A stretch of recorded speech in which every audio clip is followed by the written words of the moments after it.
Hello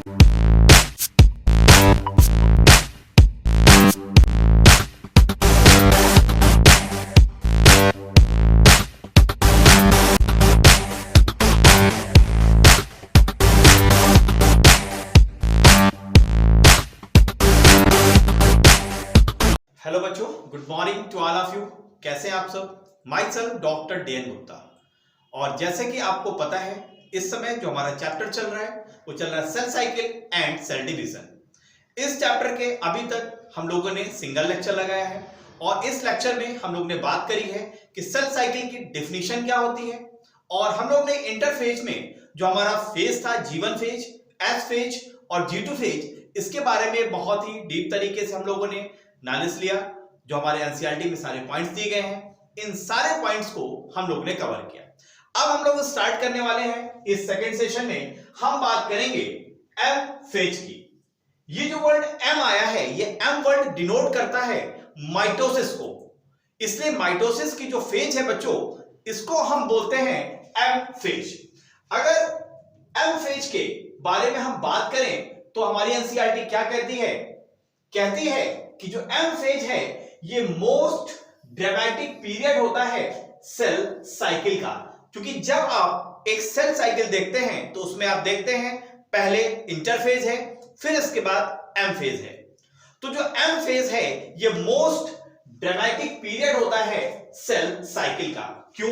अगर हम human cell की बात करें तो एक ह्यूमन सेल में जो माइटोसिस का जो टाइम है वो है 24 आवर। इस 24 आवर का जो 95% जो टाइम होता है वो इंटरफेस के द्वारा कंज्यूम होता है। मतलब जो बचा हुआ 5% टाइम है उसमें ही ये जो हम कह सकते हैं जो कैरियोकाइनेसिस होती है, यस, जिसे हम एम फेज बोलते हैं, वो कंप्लीट होती है।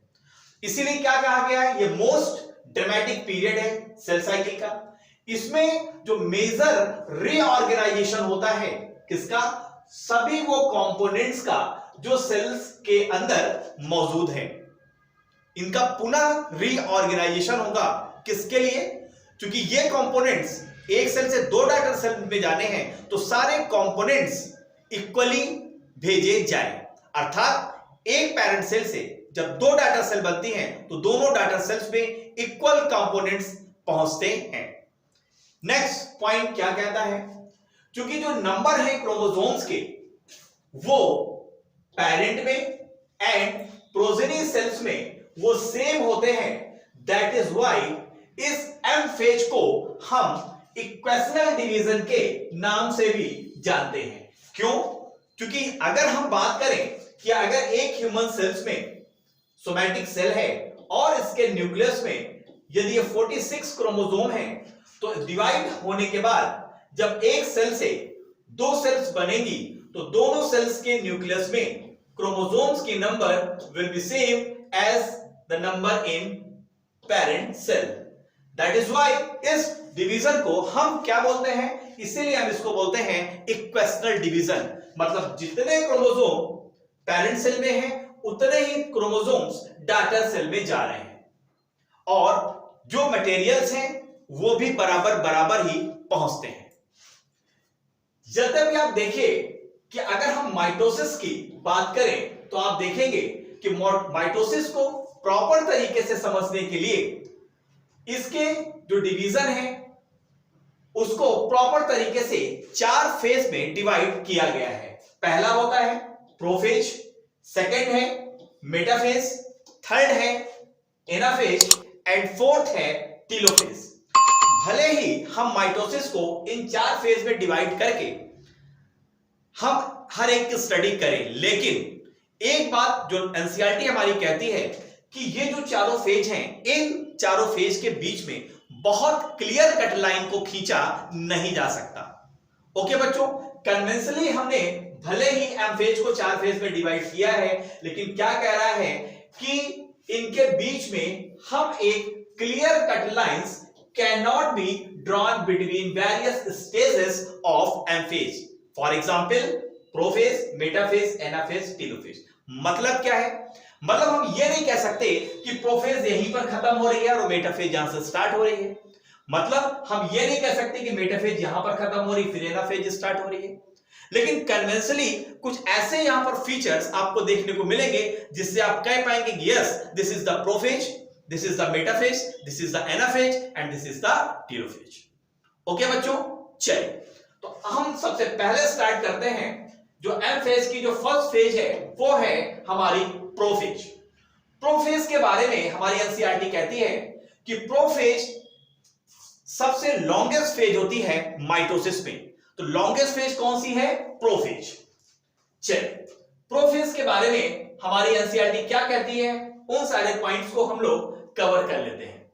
अगर हम प्रोफेज की बात करें तो यहां पर जो पॉइंट्स दिए गए हैं ये क्या कह रहा है कि जो कैरियोकाइनेसिस है, कैरियोकाइनेसिस का मतलब क्या होता है?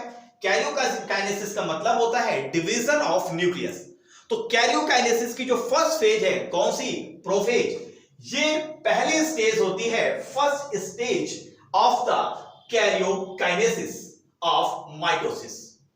और ये जो प्रोफेज है बच्चों, इसके पहले कौन सी फेज होती है? इंटरफेज की। इसके पहले होती है एस फेज और फिर होती है G2 फेज। तो एस और G2 फेज के बाद, और ये एस और G2 फेज किसकी है? सब फेजेस इंटरफेज की। तो इसके बाद जो फेज आती है वो होती है प्रोफेज। अगर आप देखें तो एस जिसको हम सिंथेसिस फेज बोलते हैं, जिसमें डीएनए की सिंथेसिस होती है, और G2 फेज जिसमें वो सारे प्रोटीन्स बनते हैं जो माइटोसिस के लिए जरूरी है। तो एस और G2 फेज में आप देखिए तो जो न्यू डीएनए है, नया डीएनए जो मॉलिक्यूल बनता है एस फेज के दौरान, are not distinct but intertwined. वो पूरी तरीके से जो डीएनए का रिप्लिकेशन होता है एस फेज में, भले ही 2 मीटर से 4 मीटर डीएनए बन गया है, लेकिन अभी भी वो पूरी तरह से स्पष्ट नहीं है, उसी तरह से इंटरवाइंड है जिस तरीके से पहले क्रोमेटिन था। तो क्या कह रहा है कि इस फेज में भी आपको अभी जो डीएनए का वो थ्रेड है वो प्रॉपर तरीके से आपको नहीं दिखेगा, अभी भी वो इंटरवाइंड है, मतलब इस तरीके से अभी भी वो उलझा हुआ है। प्रोफेज को यदि हमें मार्केट करना है तो मार्केट कहां से स्टार्ट होगा कि ये जो क्रोमेटिन जो थ्रेड है, जो प्रॉपर तरीके से उलझे हुए हैं, इंटरवाइंड है, इनका फॉर्मेशन अर्थात इनका स्वरूप चेंज होने लगता है, जिसको हम बोलते हैं कि अब क्रोमोसोम का बनना स्टार्ट हुआ है, और जिसको दूसरे शब्दों में हम बोलते हैं कंडेंसेशन ऑफ क्रोमोसोम्स। अगर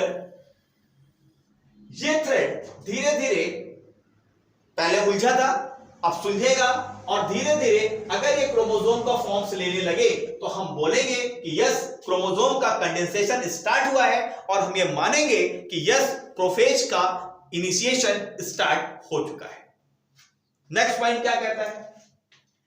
जो क्रोमोसोम मटेरियल होता है वो becomes untangled during the process of chromatin condensation. अब जो क्रोमोसोम का मटेरियल है, यस जो क्रोमेटिन है, वो धीरे धीरे अनटेंजल्ड होगा, मतलब जो इंटरवाइंड था वो सुलझना स्टार्ट करेगा, और क्रोमोसोम में इसका कन्वर्जन स्टार्ट होगा, जिसको हम बोलेंगे कंडेंसेशन ऑफ क्रोमोसोम। जो सेंट्रोसोम है, यस सेंट्रोसोम आपको पता है 2 सेंट्रोमियर से मिलकर बना है। तो जो सेंट्रोसोम है विच हैज, अब इसका भी डुप्लीकेशन होता है कहां पर? एस फेज में, और एस फेज किसकी सब फेज है? इंटरफेज की। तो यस यहां से क्वेश्चन बहुत अच्छा बन सकता है कि सेंट्रोसोम का डुप्लीकेशन कहां होगा? तो एस फेज में होगा, और जो एस फेज में ये जो सेंट्रोसोम का डुप्लीकेशन हुआ है, अब ये स्टार्ट हो जाती है मूव करना opposite poles of the cell.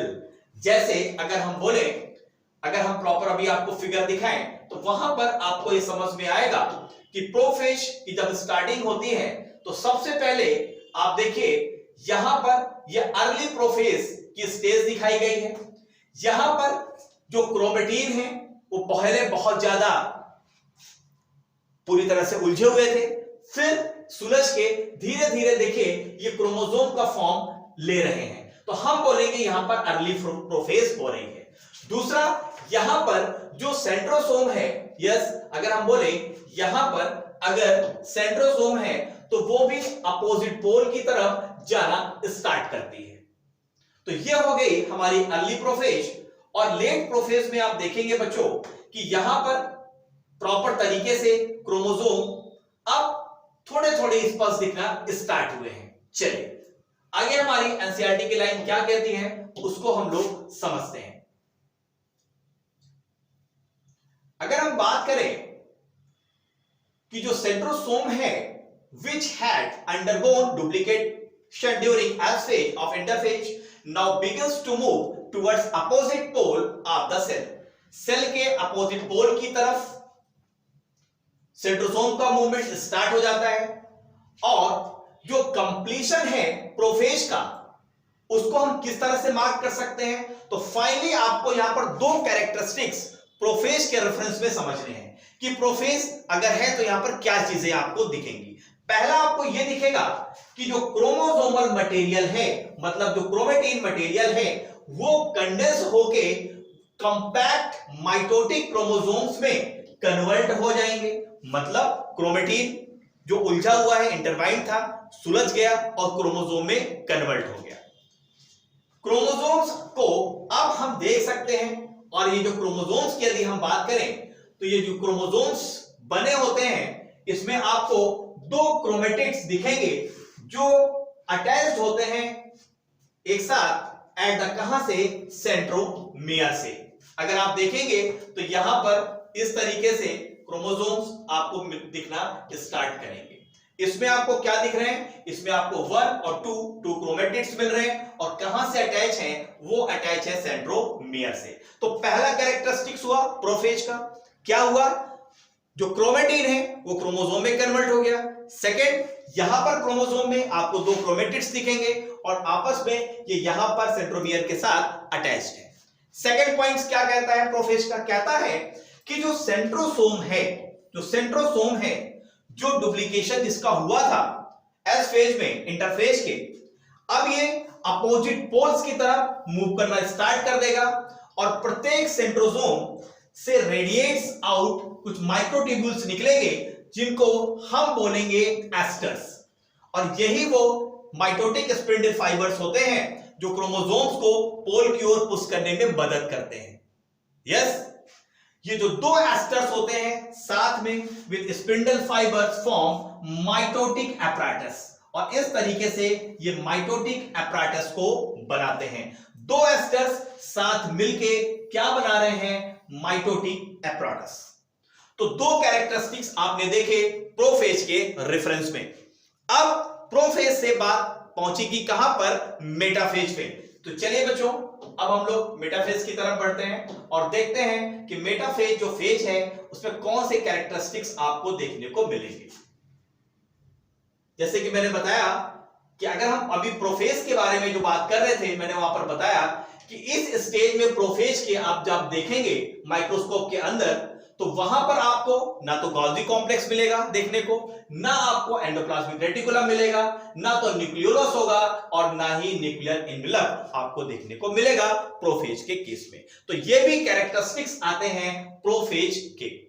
अब हम बात करते हैं किसकी मेटाफेज की। मेटाफेज के बारे में अगर हम बात करें तो एनसीईआरटी क्या कहती है। मेटाफेज के केस में आप देखेंगे तो यहां पर कंप्लीट डिसइंटीग्रेशन होगा किसका न्यूक्लियर एनवेलप का। प्रोफेज के केस में न्यूक्लियर एनवेलप का डिसइंटीग्रेशन स्टार्ट होता है लेकिन मेटाफेज में आप देखेंगे कि पूरी तरीके से जो न्यूक्लियर एनवेलप है यस ये तो लेट प्रोफेज है। अब आप देखेंगे जब मेटाफेज में तो पूरी तरीके से ये जो न्यूक्लियर एनवेलप है वो डिसइंटीग्रेट कर जाएगी। मतलब वहां पर आपको देखेंगे न्यूक्लियर एनवेलप क्या हो गई डिसइंटीग्रेट हो गई। Yes the start of the second phase of mitosis. तो इस तरीके से माइटोसिस की सेकेंड फेज मेटाफेज स्टार्ट हो गई। कैसे हम मार्क करेंगे जब हमको दिखेगा कि जो न्यूक्लियर एनवेलप है पूरी तरीके से डिसइंटीग्रेट हो गई। सेकेंड पॉइंट क्या कह रहा है hence the chromosomes are spread through the cytoplasm of the cell। और अब जो न्यूक्लियस के अंदर जो क्रोमोसोम्स हैं उस साइटोप्लाज्म में स्प्रेड हो जाएंगे मतलब फैल जाएंगे। नेक्स्ट क्या होगा इस स्टेज के द्वारा जो क्रोमोसोम्स का कंडेंसेशन था वो भी यहां पर कंप्लीट हो जाता है और प्रॉपर तरीके से, क्लियर तरीके से यहां पर आप क्रोमोसोम्स को ऑब्जर्व कर सकते हैं। किसके थ्रू? Under the microscope. इस स्टेज में आप देखेंगे कि जो क्रोमोसोम्स की मॉर्फोलॉजी है उसको हम प्रॉपर तरीके से, मोस्ट इजीली तरीके से स्टडी कर सकते हैं। तो कई बार ये क्वेश्चन पूछा गया है कि माइटोसिस की वो कौन सी स्टेज है जिसमें क्रोमोसोम्स को आप प्रॉपर तरीके से, इजीली तरीके से देख सकते हैं और इसकी स्टडी कर सकते हैं। नेक्स्ट पॉइंट क्या कह रहा है? इस स्टेज में जो मेटाफेजिक क्रोमोसोम्स हैं, आपको इसमें 2 सिस्टर क्रोमेटिड्स आपको देखने को मिलेंगे जो एक दूसरे से एक सेंट्रोमियर्स के द्वारा अटैच रहते हैं। अगर आप देखें मेटाफेज की स्थिति तो आपको दिखेगी यहां पर, यस आप देखिए 2 यहां पर सिस्टर क्रोमेटिड्स हैं और प्रॉपर तरीके से आपको दिख रहे हैं। चलिए नेक्स्ट पॉइंट क्या कह रहा है? स्मॉल डिस्क शेप स्ट्रक्चर्स आपको मिलेगा कहां पर? जो सेंट्रोमियर का सरफेस है और इसको हम बोलते हैं काइनेटोकोर। यहां पर आपको दिख रहे होंगे प्रॉपर, ये है काइनेटोकोर। चलिए इसको थोड़ा सा बड़ा कर लेते हैं और पॉइंट को थोड़ा और हम लोग क्लियर करते हैं। तो स्मॉल डिस्क शेप जो स्ट्रक्चर्स मिलता है आपको सेंट्रोमियर्स के सरफेस में, बच्चों उसको हम लोग क्या बोलते हैं? उसको हम बोलते हैं काइनेटोकोर। ये जो स्ट्रक्चर्स हैं ये कहां मदद कर रहे हैं?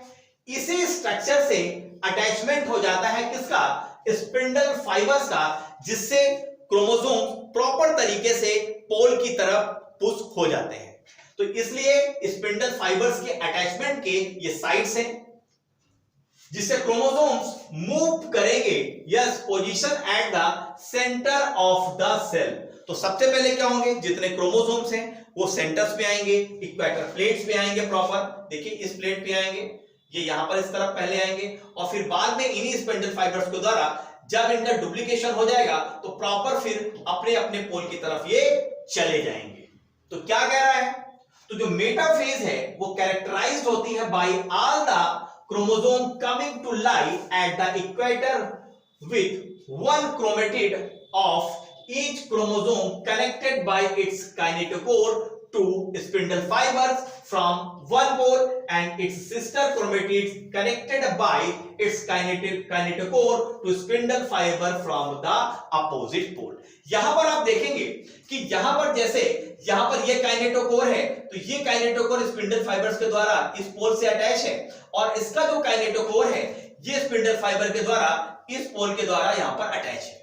तो ये कैरेक्टरिस्टिक्स है और ये सारे के सारे क्रोमोसोम इस सेंटर पे आ जाएंगे, इक्वेटर प्लेट पे आ जाएंगे और यही कैरेक्टरिस्टिक्स होता है बच्चों मेटाफेज का। तो मेटाफेज का कैरेक्टरिस्टिक्स क्या है कि सारे के सारे क्रोमोसोम्स कहां पर आ जाएंगे? इस बीच इक्वेटर में आ जाएंगे। और याद रखिएगा कि ये जो प्लेट है, यस, यही कैरेक्टरिस्टिक्स है किसका? यही इक्वेटर प्लेट कैरेक्टरिस्टिक्स है किसका? मेटाफेज का। आप देखेंगे जो प्लेन है अलाइनमेंट ऑफ द क्रोमोसोम्स का एट मेटाफेज में is referred to as metaphase plate. तो बच्चों जिस प्लेन पे ये क्रोमोसोम्स आके इकट्ठे हो जाते हैं यहां पर लाइन से, ये बनाते हैं मेटाफेजिक प्लेट। तो ये है कैरेक्टरिस्टिक्स किसका? मेटाफेज का। तो फाइनली अगर हम देखें कि मेटाफेज के की पॉइंट्स क्या है, हमारी एनसीईआरटी क्या कहती है, जरा इन पॉइंट्स को हम लोग समझ लेते हैं। की पॉइंट्स क्या क्या कह रहे हैं? यस, 2 की पॉइंट्स बता रहे हैं मेटाफेज के बारे में।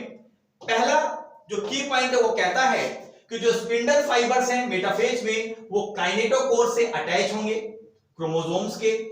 मेटाफेज में क्या देखेंगे आप कि अगर ये काइनेटोकोर है, ये क्रोमोसोम्स है, तो इसका एक सिस्टर क्रोमेटिड्स का काइनेटोकोर इस पोल से अटैच होगा और दूसरे क्रोमोसोम का काइनेटोकोर इस पोल के साथ अटैच हो जाएगा। तो पहला ये कैरेक्टरिस्टिक्स हुआ। सेकंड क्या कह रहा है कि क्रोमोसोम्स मूव करेंगे to spindle equator and get aligned along metaphase plate through spindle fibre to both poles. और फाइनली क्या होगा कि सारे क्रोमोसोम एक मेटाफेजिक प्लेट की तरह यहां पर इस तरह से अलाइन हो जाएंगे और जो इसके काइनेटोकोर यहां से जो इसके फाइबर्स हैं वो अटैच होंगे अपोजिट पोल की तरफ। तो दो कैरेक्टरिस्टिक्स आपको मेटाफेज के रेफरेंस में देखने को मिलेंगे। जो नेक्स्ट फेज आती है बच्चों वो आती है एनाफेज। तो चलिए देखते हैं एनाफेज के बारे में एनसीईआरटी क्या कहती है। यस, एनाफेज की यदि हम बढ़ेंगे तो एनाफेज के बारे में जो पॉइंट्स दिए गए हैं वो यहां पर आप देखेंगे। यहां पर आप देखिए जो क्रोमोसोम पहले बीच में आए थे मेटाफेज में, अब ये अपने अपने पोल की तरफ खींच चुके हैं। यस, तो ये होती है एनाफेज। तो एनाफेज के बारे में एनसीईआरटी क्या कहती है? कहती है at the onset of anaphase प्रत्येक क्रोमोसोम अरेंज हो जाएगा एट द मेटाफेजिक प्लेट में, और अब ये स्प्लिट करेंगे, मतलब बीच से फटेंगे साइमल्टेनियसली, और जो दो डाटर क्रोमेटिड्स बनाएंगे, अब हम इसको बोलेंगे now refer to as daughter chromosomes of the future daughter nuclei. किस तरीके से आप देखेंगे, यहां पर आप देखेंगे कि ये जो है अब यहां से प्रॉपर फटेंगे, इस तरीके से फटेंगे, और यहां पर आपके डॉटर क्रोमेटिड्स बन जाएंगे। क्या कह रहा है कि प्रत्येक क्रोमोसोम्स अरेंज हो जाएगा मेटाफेज प्लेट में, जो मेटाफेज स्टेज में हो चुका था। अब ये सबके सब स्प्लिट करेंगे एक साथ, और दो डॉटर क्रोमेटिड्स आपको दिख जाएंगे। जैसे सपोज दैट ये क्रोमोसोम्स है और आप देख रहे हैं इसके जो दो क्रोमेटिड्स हैं इसके द्वारा जुड़े हुए हैं। अब ये यहां पर फाइनली इस तरीके से स्प्लिट करेंगे और आपको इस तरीके के क्रोमोसोम का स्ट्रक्चर्स देखने को मिलेगा। अब जो क्रोमोसोम्स हैं फ्यूचर डाटर न्यूक्लियाई की इस तरीके से आपको देखने को मिलेंगे। अब क्या चालू होगा, अब इनका migration will be start, migration start होगा, मतलब अब ये अपने अपने पोल की तरफ खींचने लगेंगे, टू अपोजिट पोल्स की ओर जाना स्टार्ट करेंगे। प्रत्येक क्रोमोसोम्स मूव करेगा, एक दूसरे से दूर जाएगा, इक्वेशनल प्लेट से दूर जाएगा, और जो सेंट्रोमियर है प्रत्येक क्रोमोसोम्स का वो रिमेन्स डायरेक्टेड हो जाएगा towards the pole, and hence at the leading edge with the arms of the chromosome trailing behind, और फाइनली क्या होगा, ये क्रोमोसोम अपने पोल्स की ओर मूव करना स्टार्ट करेंगे। इस तरीके से अगर हम एनाफेज स्टेज की बात करें तो हम इसको किस तरीके से कैरेक्टराइज कर सकते हैं, तो एनसीईआरटी क्या कहती है इसके बारे में? तो एनसीईआरटी कहती है कि एनाफेज का जो कैरेक्टराइजेशन है आप दो पॉइंट में इसको समझ सकते हैं। पहला कि एनाफेज में जो सेंट्रोमियर्स है वो स्प्लिट करेगी, सेंट्रोमियर स्प्लिट करेगी, और क्रोमेटिड्स एक दूसरे से सेपरेट होंगे। नेक्स्ट पॉइंट क्या कह रहा है, जो क्रोमेटिड्स हैं वो अपोजिट पोल की तरफ मूव करना स्टार्ट करेंगे। तो एनाफेज के दो कैरेक्टरिस्टिक्स, दो की पॉइंट्स हैं। पहला सेंट्रोमियर का स्प्लिट करना, क्रोमेटिड्स का सेपरेट होना जो बने हुए हैं। सेकेंड क्रोमेटिड्स का मूव करना, कहां पर, अपोजिट पोल्स की तरफ। अब देखिए नेक्स्ट जो हमारी लास्ट स्टेज आती है वो आती है माइटोसिस की, वो है टीलोफेज। टीलोफेज के लिए हम बात करें बच्चों तो ये जस्ट, अगर हम दूसरे शब्दों में कहें तो telophase is just the reversal phase of prophase, मतलब प्रोफेज में जितनी चीजें हुई हैं ठीक उसकी अपोजिट चीजें आपको टीलोफेज में देखने को मिलेंगी।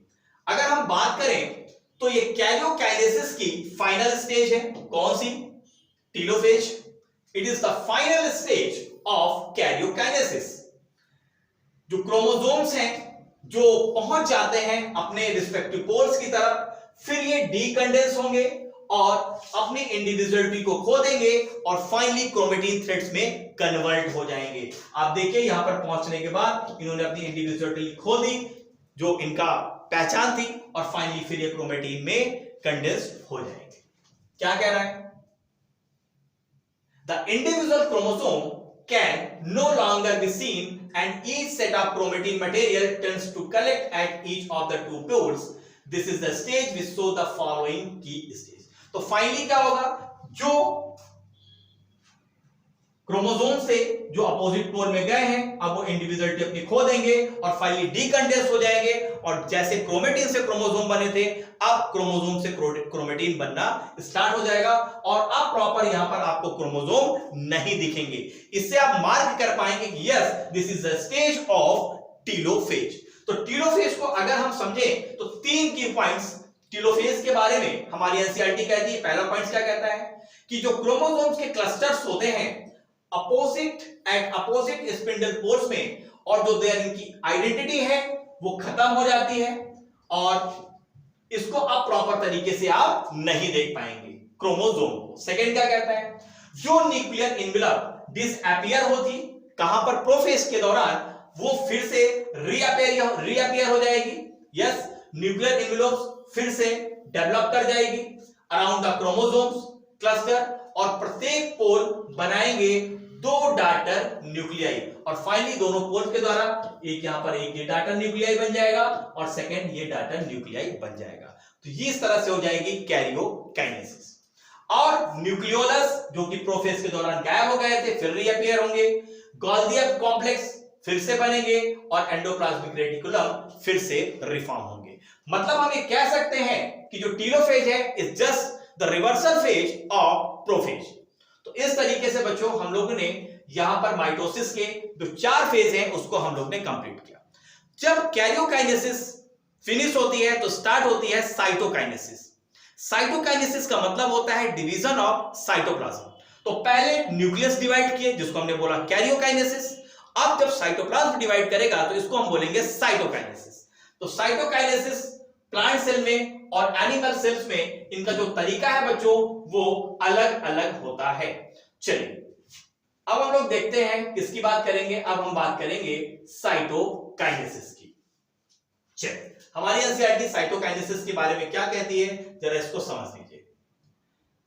जैसे ही आपका माइटोसिस कंप्लीट हो रहा है और not only the segregation of duplicated chromosome into daughter nuclei but the cell itself is divided into two daughter cells by the separation of cytoplasm called cytokinesis।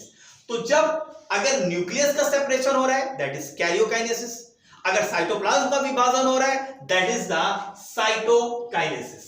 Yes, और अगर हम बात करें साइटोकाइनेसिस की बच्चों तो ये जो साइटोकाइनेसिस है एक्चुअली अगर आप देखें तो एनाफेज और टीलोफेज के बीच से ही साइटोकाइनेसिस स्टार्ट हो जाती है। यहां पर क्या कह रहा है, at the end of which cell division gets completed. एक एनिमल सेल की यदि हम बात करें तो एनिमल सेल्स में जो साइटोकाइनेसिस होती है वहां पर आपको एक फारो का फॉर्मेशन होगा इन द प्लाज्मा मेम्ब्रेन। जो फारो ग्रेजुअली धीरे धीरे डीपेंस करेंगे और अल्टीमेटली ज्वाइंस करेंगे centre dividing the cell cytoplasm into 2, और इस तरीके से दो डाटर सेल का फॉर्मेशन हो जाएगा। तो अगर हम एनिमल सेल की बात करें तो कुछ इस तरीके से डिवीजन होगा, इसको समझ लीजिए। जैसे सपोज दैट ये एक सेल है और यहां पर दो न्यूक्लियस बन गए हैं, तो सबसे पहले क्या होगा कि इस लाइन पे यहां पर माइक्रोट्यूब्यूल्स और माइक्रोफिलामेंट्स यहां पर आके धीरे धीरे इकट्ठे होंगे, और इस तरीके से ये जो प्लाज्मा मेम्ब्रेन है कुछ बच्चों इस तरीके से ये डिपेंड करेगी, मतलब अंदर की ओर जाएगी इस तरीके से। यस, और धीरे धीरे धीरे डीप करती जाएगी और इस तरीके से फाइनली दो डाटर सेल का फॉर्मेशन हो जाएगा। तो ये जो सेल फरो बन रहा है, यस, इस तरीके से यहां पर एनिमल सेल का जो साइटोकाइनेसिस वो होता है। अगर हम प्लांट सेल्स की बात करें तो प्लांट सेल्स में आप देखेंगे enclosed by a relatively extensible cell wall, क्योंकि यहां पर एक ऐसी सेल वॉल होती है जो काफी रिजिड है। तो यहां पर जो साइटोकाइनेसिस होती है वो सेल प्लेट के फॉर्मेशन से होती है, और एनिमल सेल में क्या बनता है, प्रॉपर एक फरो बनता है, एक रिंग लाइक का प्रॉपर स्ट्रक्चर्स बनेगा, और इस तरीके से दो सेल आपस में फिर डिवाइड होंगी, फाइनली साइटोकाइनेसिस का बंटवारा हो जाएगा।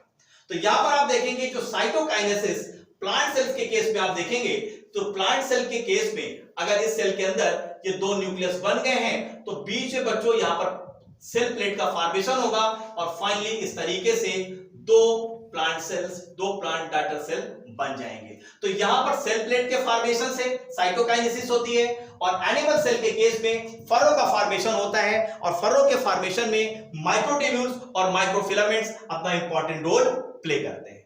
वही क्या कह रहा है एनसीईआरटी में कि plant cells however are enclosed by a relatively inextensible cell wall. क्योंकि ये जो सेल वॉल है वो टफ होती है, इसलिए यहां पर फारो का बनना पॉसिबल नहीं है, इसलिए यहां पर बनती है सेल प्लेट। यस, तो यहां पर आपको एक डिफरेंट मैकेनिज्म देखने को मिलता है। कैसा होता है, जरा इसके बारे में हम बात कर लेते हैं थोड़ी सी। प्लांट सेल्स में जो वाल फॉर्मेशन स्टार्ट होता है वो कहां से स्टार्ट होता है, वो सेंटर से स्टार्ट होता है। लेकिन एनिमल सेल में कहां से स्टार्ट हो रहा था, वो पेरिफेरी रीजन से स्टार्ट हो रहा था। ओके बच्चों, तो क्या कह रहा है कि जहां वाल का जो फॉर्मेशन स्टार्ट होता है वो in the center of the cell and grow outward to meet the existing lateral walls। तो फाइनली अगर हम यहां पर देखें तो प्लांट्स के केस में आप देखेंगे, प्लांट के केस में आप देखेंगे कि यहां पर बच्चों जैसे अगर हम बात करें तो यहां पर अगर ये प्लांट सेल है और दो न्यूक्लियस अगर यहां पर बन गए हैं तो यहां पर जो सेल प्लेट का फॉर्मेशन स्टार्ट होता है वो सेंटर से कहां पर होगा, बाहर की ओर पेरिफेरी रीजन्स की तरफ जाएगा। लेकिन अगर हम एनिमल सेल में देख रहे थे तो वहां पर बाहर से अंदर की ओर इस तरीके से फरो का फॉर्मेशन हो रहा था। तो यहां पर ये जहां पर ये सेंट्रीफ्यूगल था, यहां पर जो सेल प्लेट का फॉर्मेशन होता है बच्चों ये होता है सेंट्रीफ्यूगल। इस पॉइंट्स को आपको माइंड में रखना है। सेंट्रीफ्यूगल कहां होगा, एनिमल के केस में, मतलब सेंटर से अंदर की ओर फरो बनेंगे, जबकि प्लांट के केस में ये जो फॉर्मेशन होता है सेल प्लेट का ये होता है सेंट्रीफ्यूगल, मतलब सेंटर से ये बाहर की ओर इस तरीके से प्लेट का फॉर्मेशन होगा। यस, और इसको हम क्या बोलते हैं, इसको हम बोलते हैं सेल प्लेट। दैट रिप्रेजेंट, और यही सेल प्लेट बाद में किसको रिप्रेजेंट करती है, मिडिल लैमिला को। और आपको पता है यही मिडिल लैमिला दो प्लांट सेल्स के बीच में जब राइपन्स करती है, यस, मैग्नीशियम पैक्टेट्स की होती है ये, यही बात में राइपन कर जाती है जब आप देखते हैं फ्रूट के केस में। तो between the walls of two adjacent cell, तो दो सेल्स के बीच में, सेल वॉल्स के बीच में ये मिडिल लैमेला आपको देखने को मिलेगी। जब साइटोप्लाज्मिक जब डिवीजन होता है तब आपको ये प्रोसेस देखने को मिलती है। जो ऑर्गेनेल्स हैं जैसे माइटोकॉन्ड्रिया, प्लास्टिड्स, वो भी डिस्ट्रीब्यूटेड हो जाते हैं इन दो डॉटर सेल्स के बीच में। कुछ ऐसे ऑर्गेनिज्म हैं जहां पर आप देखेंगे कि जो कैरियोकाइनेसिस है, मतलब जो न्यूक्लियस का बंटवारा है, वो उसके तुरंत बाद आपको साइटोकाइनेसिस देखने को नहीं मिलेगी। वहां पर एक ही सेल के अंदर आपको कई न्यूक्लियस मिलेंगे जिसको हम बोलते हैं मल्टी न्यूक्लिएट कंडीशन, जो बाद में, इसके बाद में फिर सेल वॉल का, फिर बाद में इसमें साइटोकाइनेसिस होती है। तो जब आप देखेंगे कि जहां पर मल्टी न्यूक्लिएट कंडीशन है, जिसकी वजह से ऐसी कंडीशन आती है जब एक सेल्स के अंदर कई न्यूक्लियस होते हैं बच्चों, तो हम इसको बोलते हैं सिनसाइटियम। और इसका सबसे अच्छा एग्जांपल आप देखिए कोकोनट्स में, जो आप देखते हैं वहां पर आपको फ्री न्यूक्लियर डिवीजन आपको देखने को मिलेगा। यस, लिक्विड एंडोस्पर्म जो होता है बच्चों वही फ्री न्यूक्लियर डिवीजन का सबसे अच्छा एग्जांपल है। और जो न्यूक्लियस जो आपका कोकोनट है, कोकोनट में जो गरी होती है सफेद रंग की बच्चों, ये होता है सेलुलर एंडोस्पर्म, और इसके अंदर जो वाटर भरा होता है ये होता है फ्री न्यूक्लियर एंडोस्पर्म। तो यस, इससे आप समझ सकते हैं कि कुछ ऐसे ऑर्गेनिज्म है जहां पर कैरियोकाइनेसिस के तुरंत बाद साइटोकाइनेसिस नहीं होती है। तो इस तरीके से बच्चों हम लोग ने देखा कि किस तरीके से प्रॉपर साइटोकाइनेसिस हो रही है। तो साइटोकाइनेसिस के रिगार्डिंग जो पॉइंट्स आपको माइंड में रखना है वो क्या रखना है, वो ये रखना है कि अगर केस एनिमल का है तो वहां पर क्या बनेंगे, वहां पर आपको फरो का फॉर्मेशन होगा, माइक्रोट्यूब्यूल्स और माइक्रोफिलामेंट इंपॉर्टेंट रोल प्ले करेंगे। अगर केस प्लांट सेल्स का है तो वहां पर आपका सेल प्लेट का फॉर्मेशन होगा। प्लांट के केस में जो सेल प्लेट का फॉर्मेशन होता है वो सेंट्रीफ्यूगल होता है, और एनिमल के केस में जो साइटोकाइनेसिस हो रही है वो बच्चों होगी सेंट्रीपिटल। इसको माइंड में आपको रखना है। अब फाइनली अगर आप हम माइटोसिस से रिलेटेड बच्चों अगर हम बात करें अब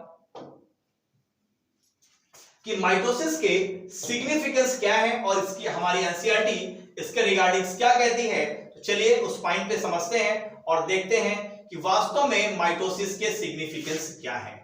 तो फाइनली तो आपने ये समझा कि पहला जो सिग्निफिकेंस है माइटोसिस की, जो इंपॉर्टेंस है, पहली इंपॉर्टेंस ये है कि ये एक इक्वेशनल डिवीजन है जिससे पेरेंट सेल से जो डॉटर सेल्स बनती हैं उसमें क्रोमोसोम्स के नंबर सेम रहते हैं। यस, तो जो डिप्लॉइड सेल्स हैं, यस, वो हमेशा जो से डॉटर सेल्स बन रहे हैं वो भी डिप्लॉइड रहे।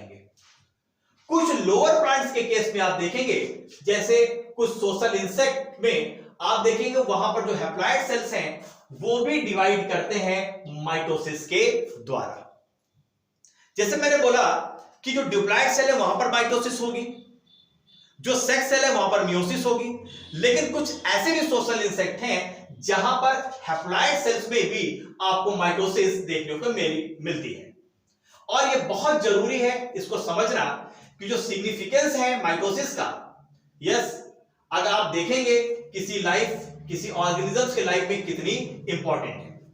अगर आप अवेयर हो, कुछ एग्जांपल जैसे आप स्टडीज करेंगे हैप्लॉइड एंड डिप्लॉइड इंसेक्ट्स का, तो वहां पर आप समझेंगे कि देखेंगे कि वहां पर जो हैप्लॉइड सेल्स हैं वहां पर भी आपको माइटोसिस देखने को मिलती है, जहां लोअर प्लांट्स के केस में भी आपको वहां देखने को मिलती है, जैसे ब्रायोफाइट्स है एल्गी के केस में। माइटोसिस से यूजुअली जो आपको रिजल्ट्स मिलता है वो क्या मिलता है कि जो डिप्लॉइड डाटर सेल्स का जो प्रोडक्शन है वो डाटर सेल्स पूरी तरीके से आइडेंटिकल होते हैं, जेनेटिक जो कॉम्प्लीमेंट होता है वो बिल्कुल सेम होता है जैसा उनके पेरेंट सेल में है। सेकेंड क्या होता है, जो ग्रोथ होती है मल्टीसेलुलर ऑर्गेनिजम्स की वो किसकी वजह से है, वो इसी माइटोसिस की वजह से है। सेल की ग्रोथ के फलस्वरूप जो हमें रिजल्ट्स मिलता है, इसमें आप देखिए कि जो disturbing the ratio between the nucleus and the cytoplasm, cell growth result in the disturbing the ratio between the nucleus and the cytoplasm। पहली बात तो ये समझने की बच्चों कि माइटोसिस होता क्यों है, तो याद रखिएगा इसके रिगार्डिंग दो थ्योरी है, karyoplasmic index, cell surface theory. उसमें बताया गया है कि जब सेल की ग्रोथ होती है तो ग्रोथ पे अंदर का उसका वॉल्यूम बढ़ता है, लेकिन सेल का सरफेस उतना इंक्रीज नहीं कर रहा है, तो उतनी चीजें उसको मिल नहीं पाती हैं, तो फाइनली सेल का डिवीजन होता है।